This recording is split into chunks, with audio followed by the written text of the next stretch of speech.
Hello student, physics bye Kapil sir YouTube channel में आप लोगों का स्वागत है।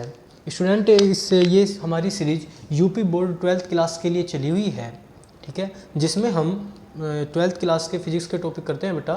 तो स्टूडेंट, इससे पहले जो हमने वीडियो की है उस वीडियो में हमने ये हमारा यूनिट फर्स्ट का चैप्टर नंबर फर्स्ट है, वैद्युत आवेश तथा वैद्युत क्षेत्र, ठीक है।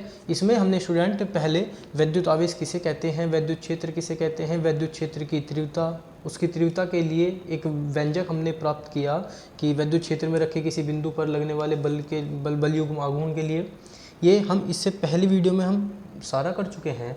आज का जो हमारा टॉपिक होगा स्टूडेंट, हम इसकी अक्षीय स्थिति निरक्षीय स्थिति इससे पहली वीडियो में कर चुके हैं। जिन स्टूडेंट ने वो वीडियो नहीं देखी है स्टूडेंट, पहले वो जाएं और वो वीडियो देखें जिससे आपको अच्छे से समझ में आए।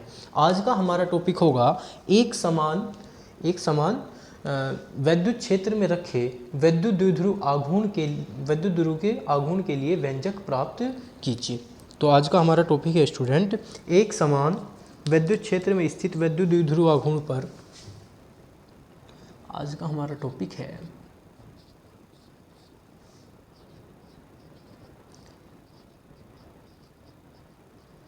एक समान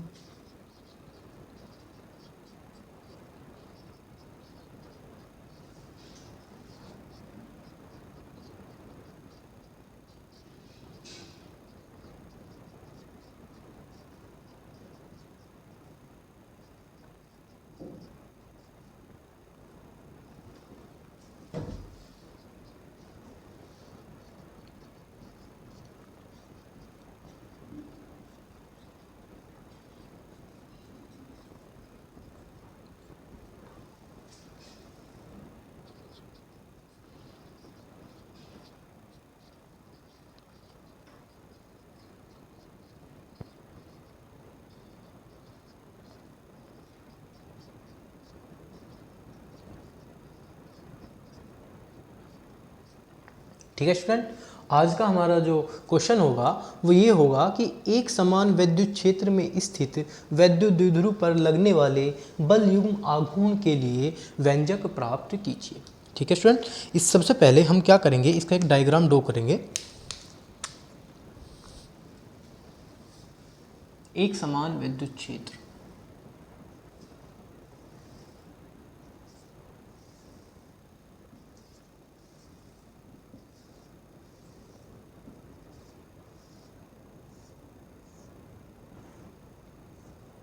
इसमें कोई द्विध्रुव आघूर्ण रखा है,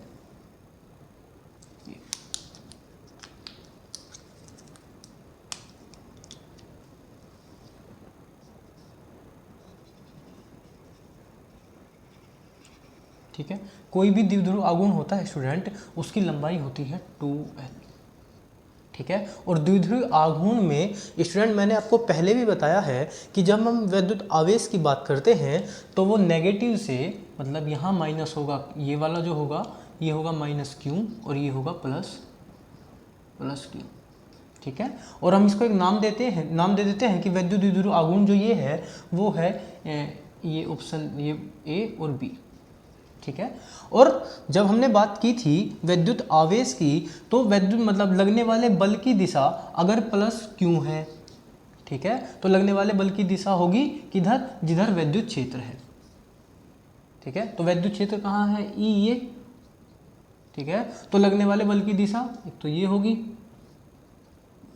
F, और एक बल ये भी लगेगा इधर F, ठीक है।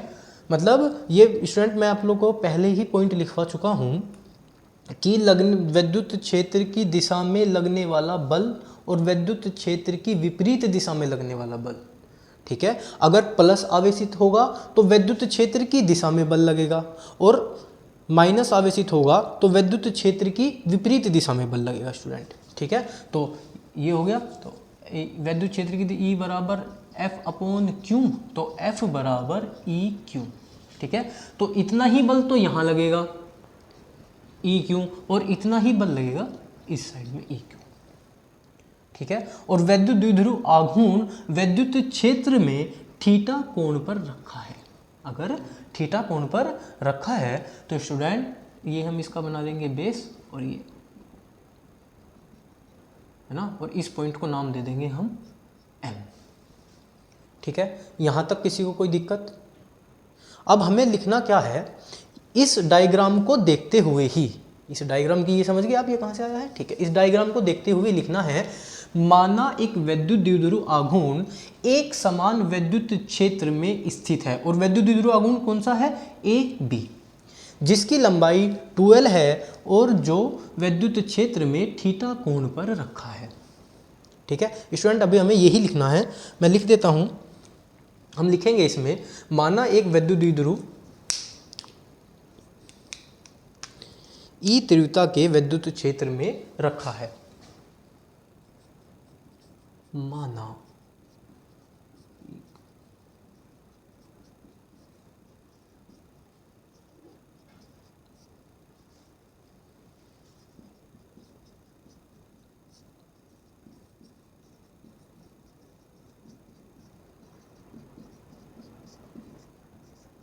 वैद्युत ई तीव्रता के वैद्युत क्षेत्र में रखा है। ठीक है जी, ई तीव्रता के वैद्युत क्षेत्र में रखा है। इस पर बल कौन सा लग रहा है? EQ। बल क्या लग रहा है? इस पर EQ मात्रा के बल आरोपित होते हैं।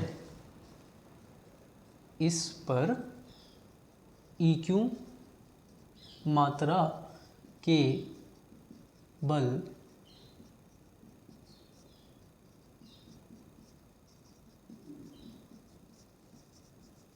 ठीक है जी, इस पर EQ मात्रा के बल आरोपित होते हैं। देखो जी, यहाँ पर भी EQ बल लगा है, यहाँ पर भी EQ बल लगा है, तो EQ बल आरोपित होते हैं जो समान होते हैं लेकिन एक दूसरे से दिशा में होंगे विपरीत, जो समान तथा समांतर एवं दिशा में विपरीत होते हैं। ठीक है, जो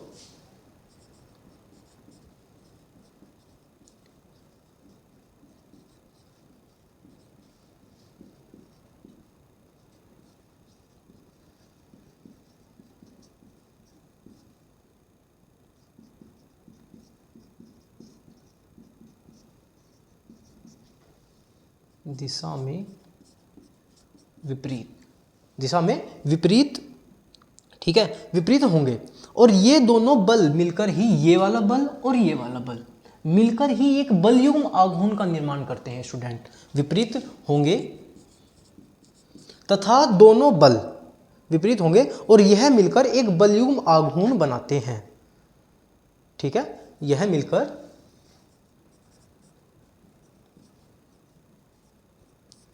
एक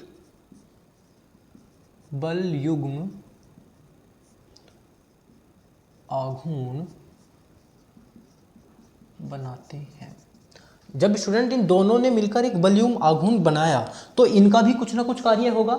जो ये हमारा F है, ये तो इसे इस दिशा में लाने का प्रयास कर रहा है, और ये जो हमारा -Q के कारण लगने वाला बल F है, ये इसे इस दिशा में लाने का प्रयास कर रहा है। कहने का मतलब ये है कि ये दोनों लगने वाले बल इस द्विध्रुव को वैद्युत क्षेत्र की दिशा में लाने का प्रयास कर रहे हैं, जिस दिशा में वैद्युत क्षेत्र होगा।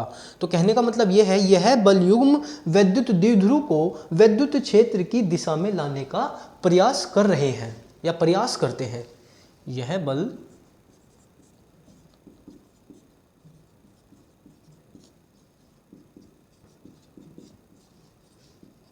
वैद्युत द्विध्रुव को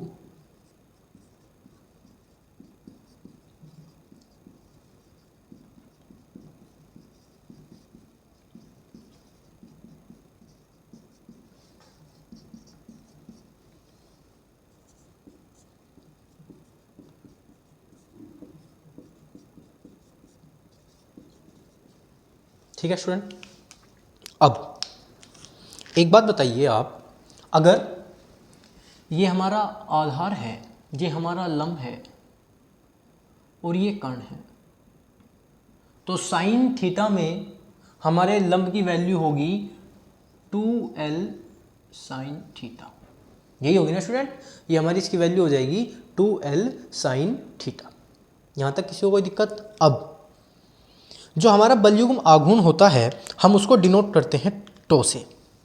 अब यहाँ से इतना आप लोगों को ये जो डेफिनेशन मैंने इतनी लिखी है ये ब्लू मार्कर से, ये इसी डायग्राम को देखते हुए लिखी है। आप एग्जाम में डायग्राम बनाओगे, उसमें लिखोगे कि माना एक वैद्युत द्विध्रुव ए बी ई तीव्रता के विद्युत क्षेत्र में स्थित है। इस पर दो बल आरोपित होते हैं, एक विद्युत मतलब प्लस क्यू आवेश के कारण, एक माइनस क्यू आवेश के कारण। जो प्लस क्यू आवेश के कारण होगा वो उसकी विद्युत क्षेत्र की तीव्रता होगी, उस पर लगने वाले बल की दिशा होगी विद्युत क्षेत्र की दिशा में, और जो माइनस क्यू आवेश के कारण होगा उसकी जो दिशा होगी वो विद्युत क्षेत्र के विपरीत होगी। ठीक है, और ये जो दोनों के कारण लगने वाला बलयुग्म आघूर्ण है, ये इस वैद्युत द्विध्रुव को ई की दिशा में लाने का प्रयास करता है। ठीक है, अब ये देखो, ये तो लिखा है ना, आप लोगों को प्रॉपर याद कराने के लिए, लेकिन अगर आप एग्जाम में डायग्राम को देखते हुए ये सब चीज़ लिखोगे स्टूडेंट। ठीक है, अब लिखते हैं, माना बलयुग्म आघूर्ण, यदि बलयुग्म आघूर्ण टो हो तो लिखेंगे, यदि बलयुग्म आघूर्ण टो हो तो टो का एक मान होता है स्टूडेंट, बल गुणा बलों के बीच की समांतर दूरी। ठीक है, इसका एक सूत्र होता है बल गुणा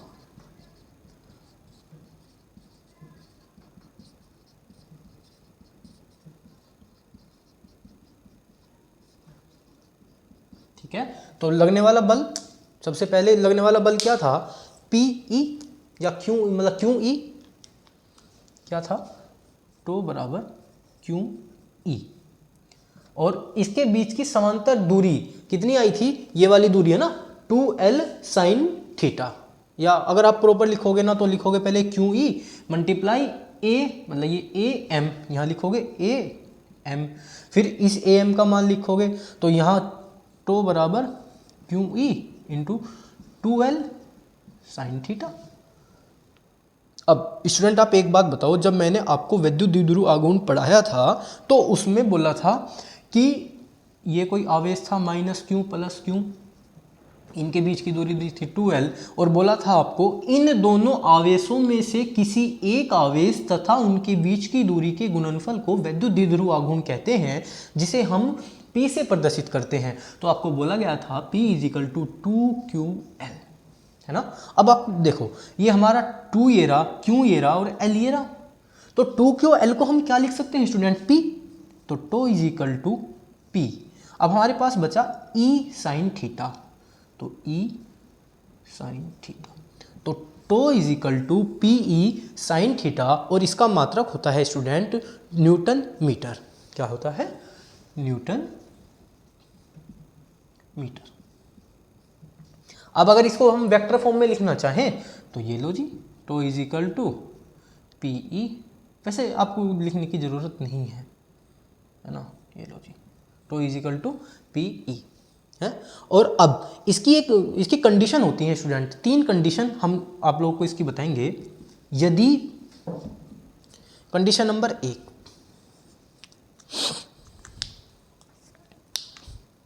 इसकी कंडीशन नंबर 1 है, यदि वैद्युत द्विध्रुव, ठीक है, वैद्युत द्विध्रुव वैद्युत क्षेत्र की दिशा के समांतर, ठीक है, एक तो होता है समांतर, तो हम इसकी 3 कंडीशन पढ़ेंगे। एक पहली कंडीशन होगी जब वैद्युत द्विध्रुव समांतर हो या लंबवत हो। पहली चलो लंबवत ले लेते हैं, दूसरा समांतर, तीसरी कंडीशन समांतर तो हो लेकिन विपरीत हो, समांतर तो हो लेकिन विपरीत हो। ये 3 कंडीशन स्टूडेंट इसकी हैं। जब हम करेंगे इसके लंबवत की बात, ठीक है, कि वैद्युत द्विध्रुव वैद्युत क्षेत्र में समांतर रखा होगा और लंबवत रखा होगा और समांतर व विपरीत रखा होगा। जब रखा होगा लंबवत तो वहाँ तो लेंगे हम थीटा इजिकल टू 90 डिग्री, है ना, और जब रखा होगा समांतर थीटा इजिकल टू 0 डिग्री, समांतर रखा हो और विपरीत रखा हो थीटा इजिकल टू 180 डिग्री।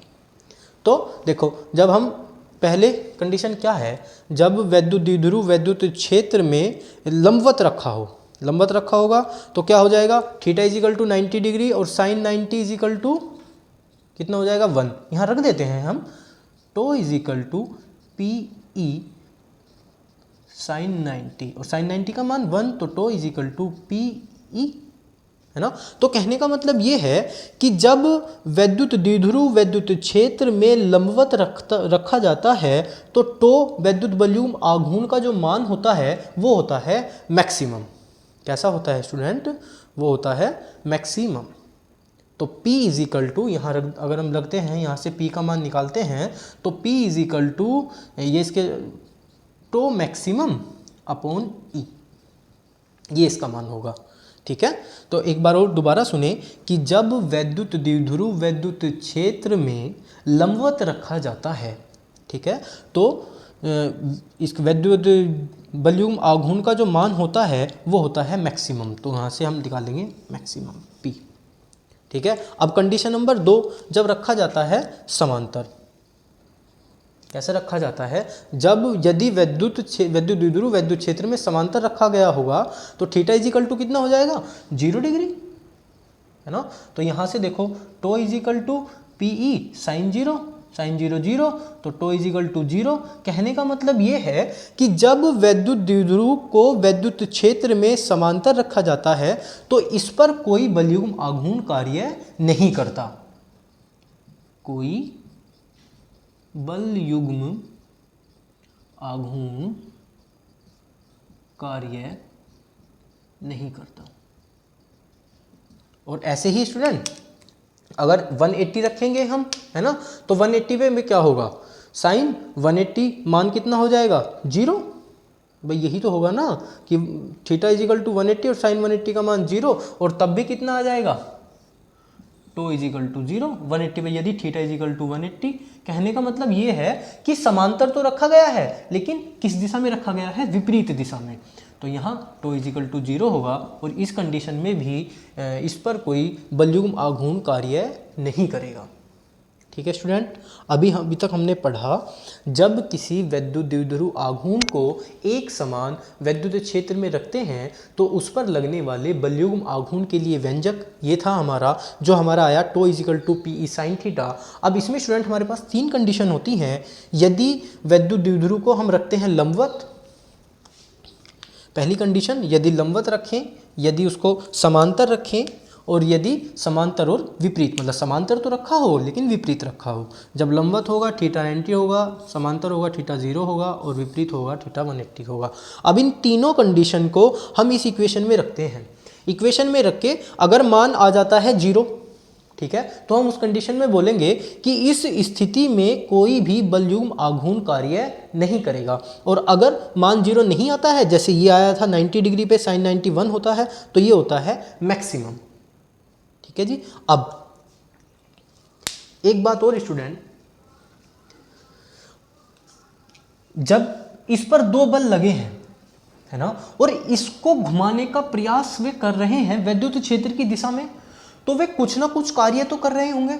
ठीक है, अब हम उनके द्वारा होने वाला कार्य निकालेंगे कि वे यदि वॉल्यूम, जो हमारा वॉल्यूम लंबवत रखा है, वॉल्यूम आघूर्ण रखा है, तो वैद्युत द्विध्रुव को वैद्युत क्षेत्र की दिशा में लाने में किया गया कार्य।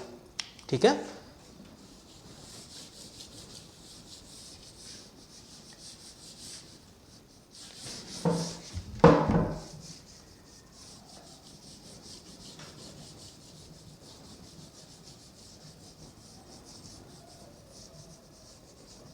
अब हमारा अगला हेडिंग होगा वैद्युत द्विध्रुव को घुमाने पर किया गया कार्य।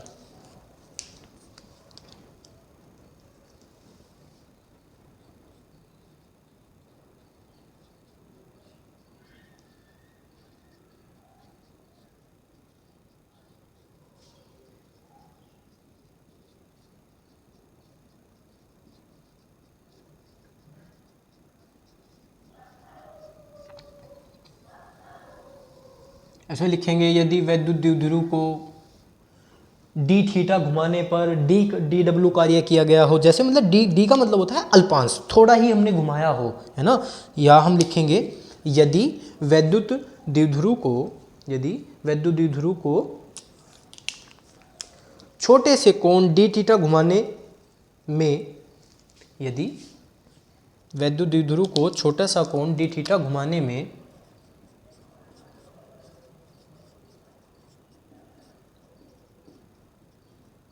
ध्रुव को कोण, छोटा कोण चलो लिख लेते हैं। वैसे डी का मतलब ही अल्पांश होता है, छोटे से कोण डी थीटा घुमाने में डी डब्ल्यू कार्य किया गया हो या करना पड़ता हो, डी डब्ल्यू कार्य करना पड़ता हो। तो अब हम इसकी वो कंडीशन देख रहे हैं जब हम इसको कुछ ना कुछ कार्य करना पड़ रहा है, ठीक है। घुमाने में डी डब्ल्यू कार्य करेंगे, टो इंटू डी थीटा। देखो भाई ये टो है, ये क्या है, बलयुग्म आघूर्ण है, डी थीटा हमने घुमाया है तो कार्य हमारा क्या होगा, डी डब्ल्यू, ठीक है। अब इस टो का मान क्या आया था हमारे, टो आया था पी ई साइन थीटा, यही तो आया था। तो देखो यहाँ डी डब्ल्यू का मान रख दो इसका टो का, तो डी डब्ल्यू हो जाएगा P E sine theta D theta, ठीक है। अब हम कितना इसको घुमाते हैं, हम मानते हैं जब हम इसको ये रखा था वैद्युत क्षेत्र में रखा था तो कोण था 0 डिग्री, ठीक है। अब हम इसको घुमाने का प्रयास कर रहे हैं तो एक छोटे से कोण पर मान लेते हैं हम थीटा डिग्री के कोण पर, तो 0 डिग्री से हम इसे थीटा डिग्री कोण तक घुमाने का प्रयास कर रहे हैं, ठीक है। इसको मान लेते हैं हम इक्वेशन नंबर 1, है ना, इसको मानेंगे हम इक्वेशन नंबर 1। घुमाने का प्रयास कर रहे हैं, समाकलन, जब समाकलन का साइन करेंगे तो ये हो जाएगा W is equal to P E sine theta D theta, कहाँ से, 0 से थीटा डिग्री, ठीक है। 0 से थीटा डिग्री तो अभी हो जाएगा W is equal to P E 0 से theta degree sine theta D theta. अब साइन थीटा का क्या लिखते हैं हम, साइन थीटा का हो जाएगा माइनस कोस थीटा, ये हो जाएगा W is equal to P E minus cos theta, कहाँ से, 0 डिग्री से थीटा डिग्री, ठीक है। तो 0 डिग्री से थीटा डिग्री घुमाने पर हमारा ये हो जाएगा। अब हम इसका मान रखेंगे तो डायरेक्ट में रख दो ना, डायरेक्ट रख देते हैं हम इसका मान रखो, तो ये हो जाएगा P E minus cos theta minus P E minus W is equal to P E minus cos theta minus cos, यही होगा ना, ये हो जाएगा P E minus cos theta minus cos 0, यही तो होगा, और 0 से थीटा डिग्री, 0 डिग्री से थीटा डिग्री, तो ये हो जाएगा आपका W is equal to P E minus cos theta plus cos 0 minus cos theta plus cos 0, ठीक है, यही तो होगा। अब cos 0 degree, cos theta cos 0 degree, अब इसके बराबर हो जाएगा W is equal to P E 1 minus cos theta, क्या हो जाएगा, ये होगा ना 1 माइनस कोस थीटा। अब देखो इसमें भी हम कंडीशन लगाते हैं तो हमारा होने वाला कार्य क्या आया, W is equal to P E 1 minus cos theta, यही आया ना, ठीक है। अब देखो इसमें भी हम कंडीशन लगाएंगे, यदि 90 डिग्री पे घुमाया जाए, यदि घुमाया जाए 90 डिग्री पर और यदि घुमाया जाए 180 डिग्री पर, यदि 90 डिग्री पर हम इसको घुमाएंगे तो कोस 90, ठीक है ना बेटा, तो ये हो जाएगा W is equal to P E 1 minus cos 90, ठीक है। वैल्यू कितनी, 0, तो ये हो जाएगा W is equal to P E, ये आ गया। तो यदि घुमाएंगे 90 डिग्री पे तो ये, और अगर घुमाते हैं हम किस पे, 180 डिग्री पर, तो दोनों की वैल्यू रखेंगे हम, कोस 180 डिग्री का मान कितना हो जाएगा, -1, तो W is equal to P E 1 minus cos 180, तो W is equal to P E -1 -1, तो कितना हो जाएगा ये -1 नहीं था, 1 - 1, तो ये हो जाएगा +2। तो W = 2PE।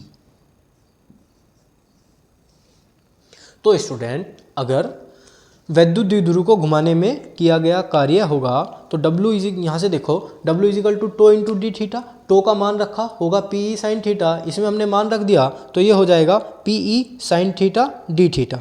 ठीक है, अब ये हो जाएगा W = PE sin थीटा, तो ये हो जाएगा W = PE minus cos theta, 0 से थीटा डिग्री। ठीक है, तो W = PE 1 - कोस थीटा, तो W = PE 1 - कोस थीटा। अब यहाँ से हम दोनों कंडीशन निकालेंगे कि यदि उसे 90 डिग्री घुमाया जाए और यदि उसे 180 डिग्री घुमाया जाए। ठीक है, तो ये हमारी दोनों कंडीशन आ गई। जब हम उसे घुमाएंगे कितना 90 डिग्री तो ये होगा, और जब घुमाएंगे हम उसे 180 डिग्री तो ये होगा। ठीक है स्टूडेंट, आज की वीडियो में इतना ही, आगे की वीडियो में मिलेंगे हम इससे नेक्स्ट टॉपिक के साथ। Thank you student.